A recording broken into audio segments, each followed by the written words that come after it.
नमस्कार दोस्तों, आपका अपने चैनल मनोज गुप्ता अकेडमी में आपका स्वागत है। दोस्तों, आज हम लोग कक्षा 9वीं के गणित भाग 2 का प्रश्न संग्रह 2.1 का बेसिक पार्ट करने वाले हैं। दोस्तों, अभी तक आप लोगों ने इस चैनल को सब्सक्राइब नहीं किया तो प्लीज सब्सक्राइब और चैनल लाइक कीजिए और अपने फ्रेंड्स के साथ शेयर कीजिए।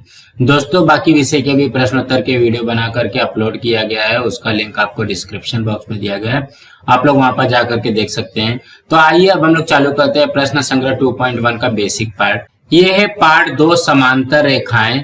तो सबसे पहले हम लोग को पता होना चाहिए कि समांतर रेखा इस तरीके से होता है, जैसे रेलवे की पटरी हो गई, खिड़कियों की रेलिंग हो गई, ये सब। तो यहाँ पे हम लोग क्या सीखने वाले हैं, आओ सीखें। तो पहले क्या सीखेंगे, समांतर रेखा तथा तिर्यक रेखा द्वारा निर्मित कोणों के गुणधर्म।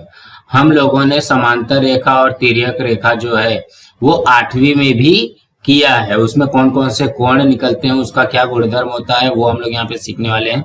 फिर यहाँ पे दूसरा देखने वाले हैं समांतर रेखाओं की कसौटियां, और यहाँ पे तीसरा है समांतर रेखाओं के गुणधर्मों का उपयोग, उसको हम लोग किस तरीके से उपयोग करते हैं। तो यहाँ पे देखोगे लिखा हुआ है, थोड़ा याद करें, मतलब हम लोगों ने 8वीं में इसको पढ़ा था। क्या बोला गया, समांतर रेखा एक ही प्रतल में स्थित परंतु परस्पर प्रतिच्छेदित न करने वाली रेखाओं को समांतर रेखाएं कहते हैं। जैसे यहाँ पे ये वाली रेखा जा रही है, आगे जाने के बाद में ये किसी को प्रतिच्छेदित नहीं करेगी, कितना भी आगे जाएगी प्रतिच्छेदित नहीं करेगी, तो उसको क्या कहते हैं, समांतर रेखाएं कहते हैं।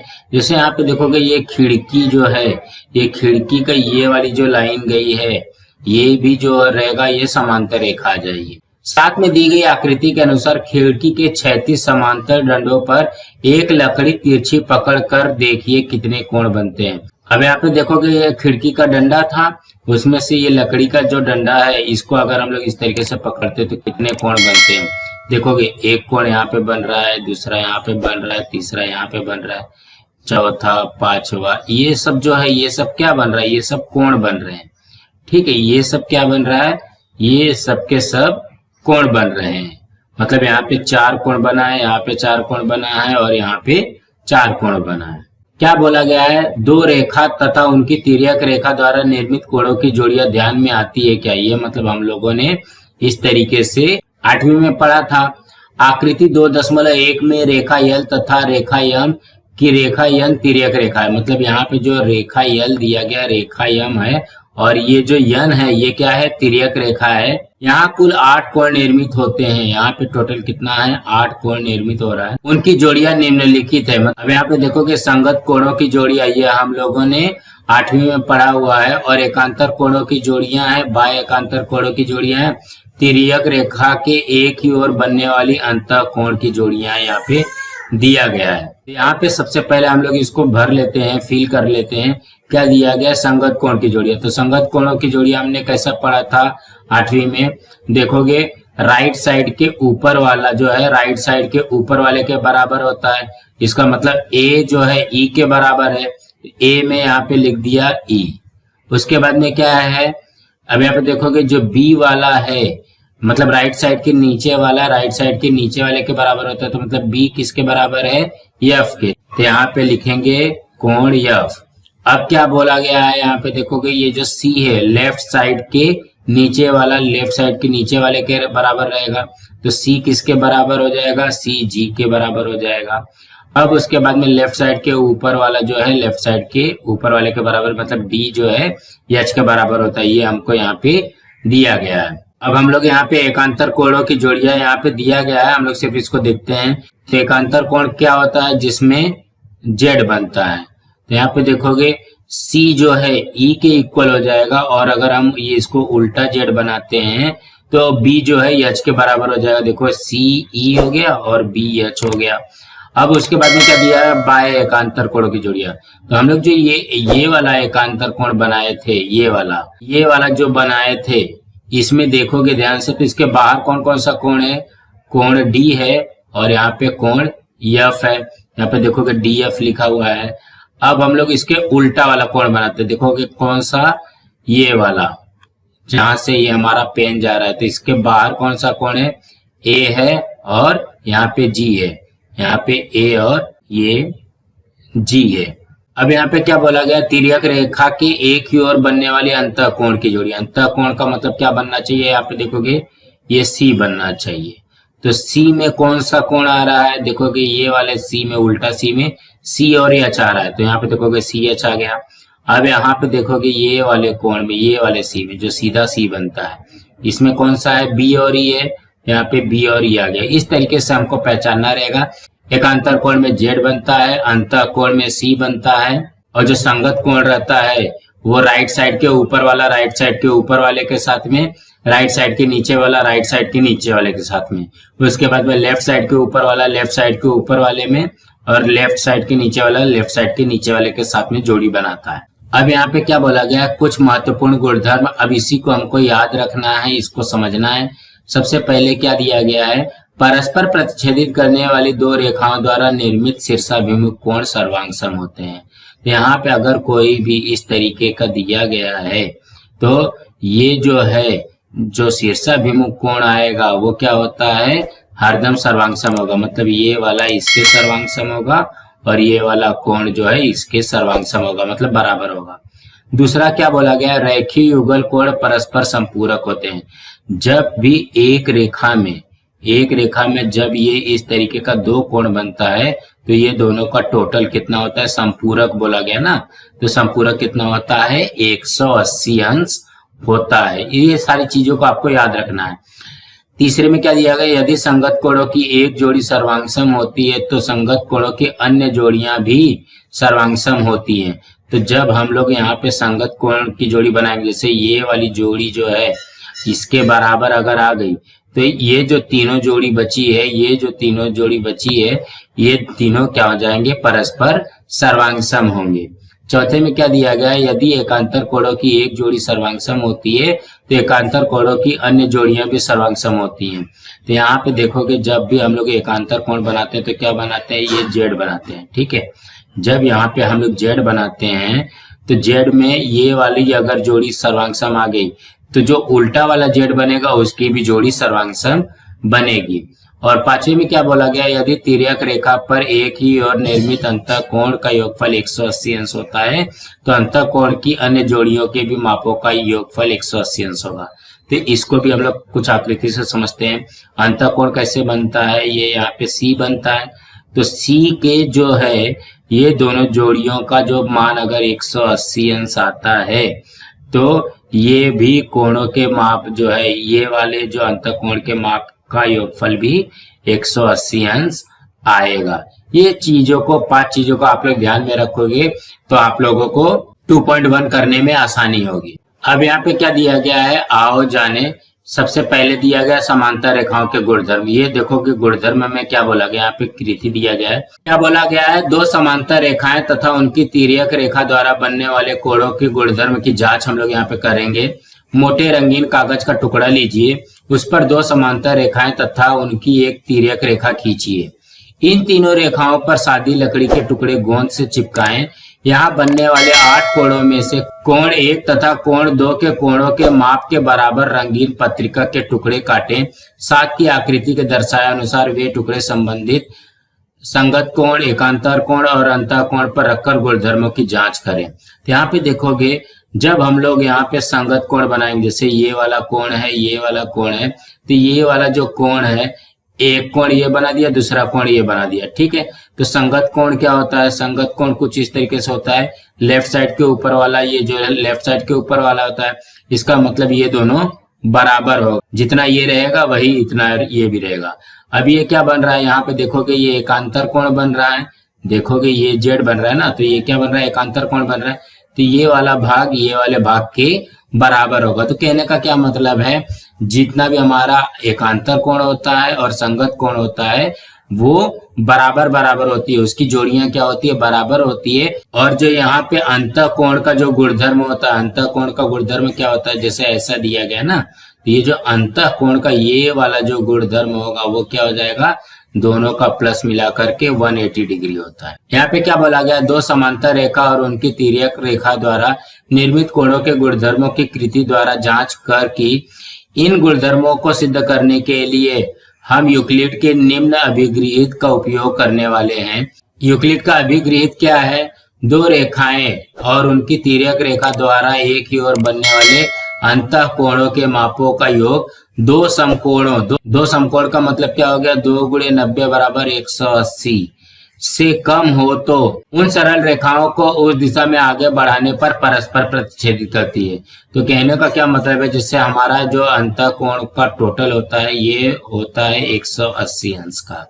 अगर ये दोनों जो समांतर रेखा जा रही है, अगर इसका टोटल 179 हो गया तो ये आगे जाने के बाद में कहीं ना कहीं ये प्रतिच्छेदित करेगा। जब ये प्रतिच्छेदित करेगा तो ये क्या हो जाएगा, समांतर रेखा नहीं होगी। तो हमको यहाँ पे क्या मिल गया कि अंतः कोण जो भी रहेगा उसका ये जो अंदर वाला कोण है उसका टोटल कितना होता है, 180 अंश होता है। अब हम लोग यहाँ पे प्रूफ करेंगे। यहाँ पे प्रमेय में दिया गया है कि अंतः कोणों के मापों का योगफल कितना होता है, 180 अंश होता है। तो प्रमेय में क्या बोला गया है, दो समांतर रेखाओं को किसी तिर्यक रेखा द्वारा प्रतिच्छेदित करने पर तिर्यक रेखा के एक ही ओर स्थित अंतः कोण परस्पर संपूरक होते हैं। एक ही कोण कौन सा हो गया, देखोगे एक ही ओर में कौन सा कोण है, जैसे ये सी है ना, तो डी प्लस सी और यहाँ पे ए प्लस बी, ये दोनों कोणों के मापों का योगफल कितना होगा, 180 अंश होगा। यहाँ पे दत्त में दिया गया रेखा यल समांतर है रेखा यम के तथा रेखा यन तिर्यक रेखा। देखो यम और यल ये दोनों समांतर रेखा है और जो यन है वो उसकी तिर्यक रेखा है। आकृति में दर्शाया अनुसार कोण ए, कोण बी तथा कोण सी तथा कोण डी अंतः कोण है। जैसे मैंने पहले बताया कि ए और बी अंतः कोण है और डी और सी अंतः कोण है। हमको सिद्ध क्या करना है, साध्य में क्या दिया गया है कि ए प्लस बी जो होता है 180 अंश होना चाहिए और डी प्लस सी भी 180 अंश होना चाहिए। तो उपपत्ति में हम लोग क्या प्रूफ करेंगे, देखोगे कोण ए तथा कोण बी के मापों का योग के संबंध में 3 संभावनाएं होती है।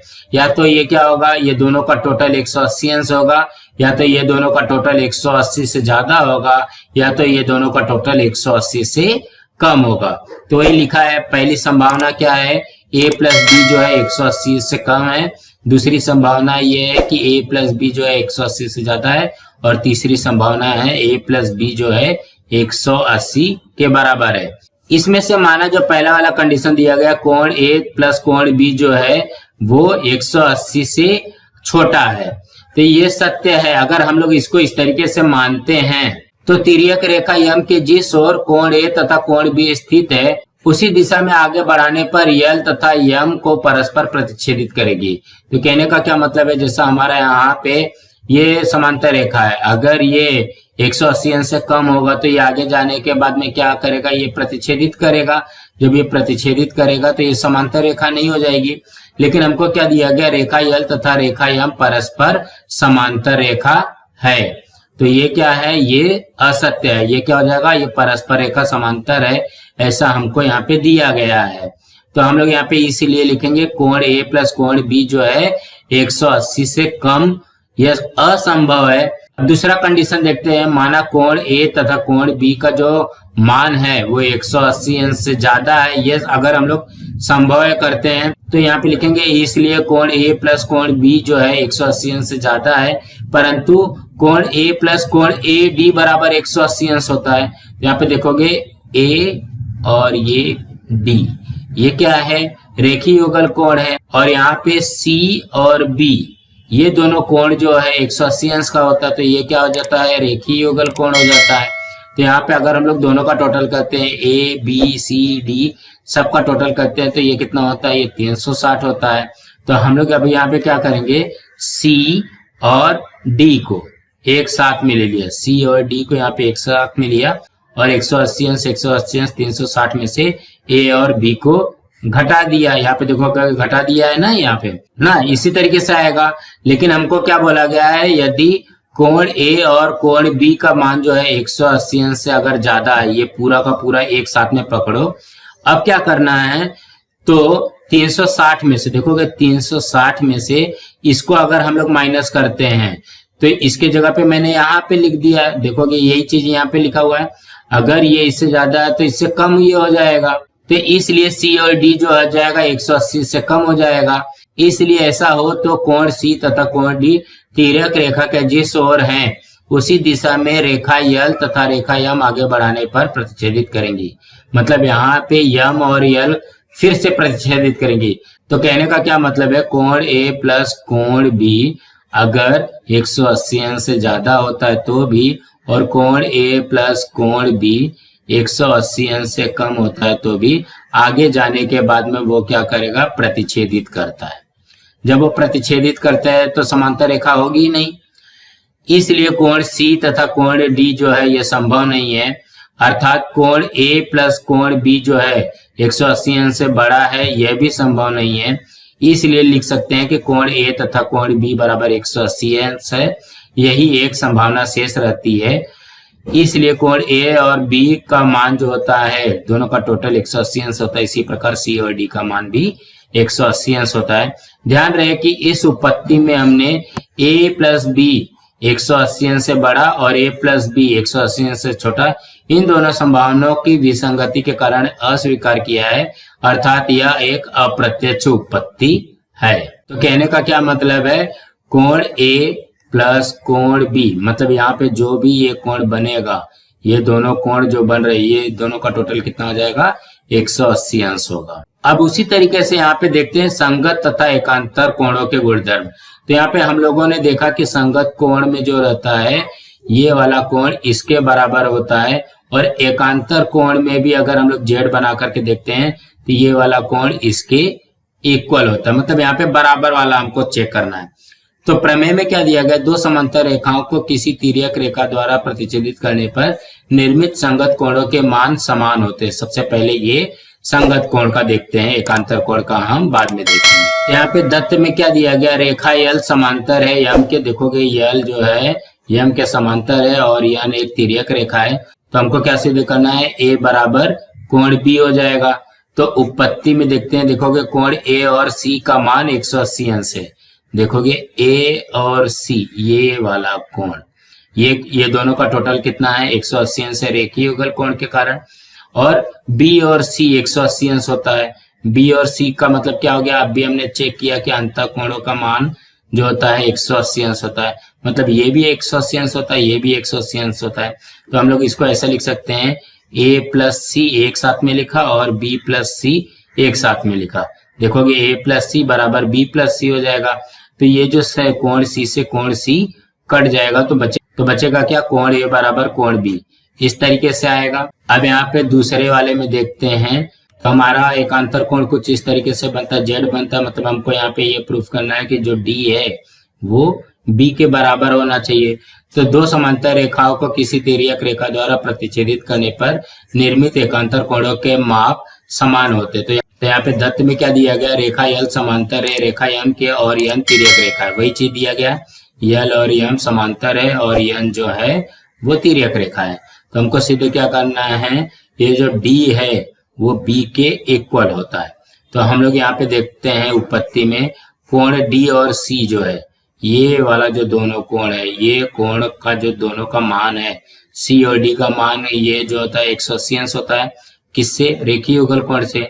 और हम लोगों ने एकांतर कोण में सिद्ध किया कि सी और बी ये दोनों कोणों के माप, जो अंतः कोण होता है उसका भी मान 180 अंश होता है। तो दोनों को हम लोग बराबर लिख सकते हैं। तो डी सी बराबर सी बी, ये सी से ये सी कट जाएगा, तो ये क्या हो जाएगा, डी बराबर बी। सो दोस्तों आज हमारे यहाँ पे बेसिक पार्ट खत्म हुआ। दोस्तों आप लोगों को ये वीडियो कैसा लगा आप लोग कमेंट बॉक्स में जरूर लिख करके बताइए, और इस वीडियो को ज्यादा से ज्यादा लाइक कीजिए, अपने फ्रेंड्स के साथ शेयर कीजिए ताकि उनको भी ये बेसिक पार्ट मिल सके, और इस चैनल को सब्सक्राइब कीजिए। नमस्कार दोस्तों।